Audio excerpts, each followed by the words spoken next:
এই গোপাল সোনা অঙ্গরাগ করার সুযোগ পেয়েছি।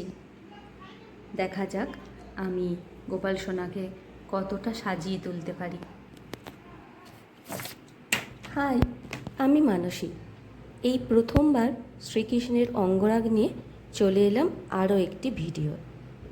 তোমরা কারা কারা এই গোপাল সোনার অঙ্গরাগ করেছো অবশ্যই কমেন্ট করে জানিও তো।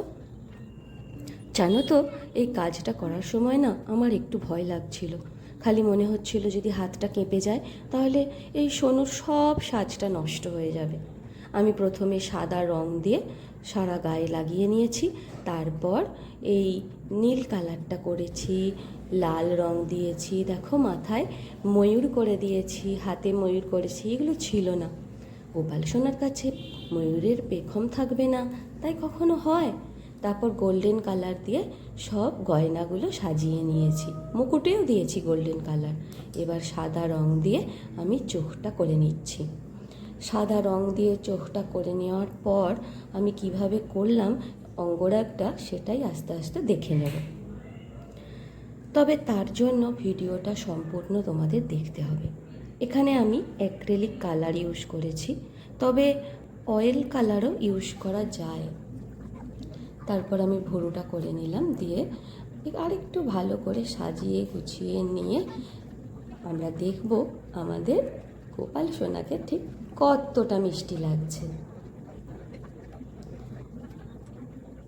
সুন্দর করে সাজুগুজু করিয়ে নিয়ে এবার আমি চোখটা করব।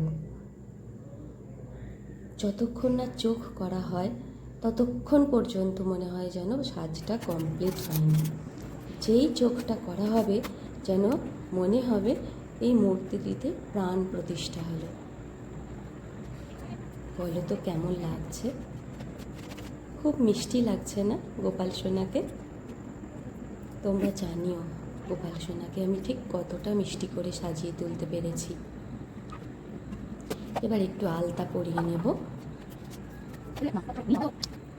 তারপর পায়ের নখগুলো করে নেব। আমার তো খুব ভালো লাগছে, খুব খুব মিষ্টি লাগছে দেখতে। তোমাদের কেমন লাগছে জানিও।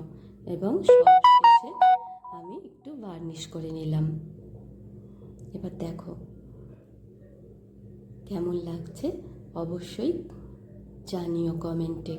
আর ভালো লাগলে একটা লাইক আর শেয়ার করে দিও। কেমন? টাটা।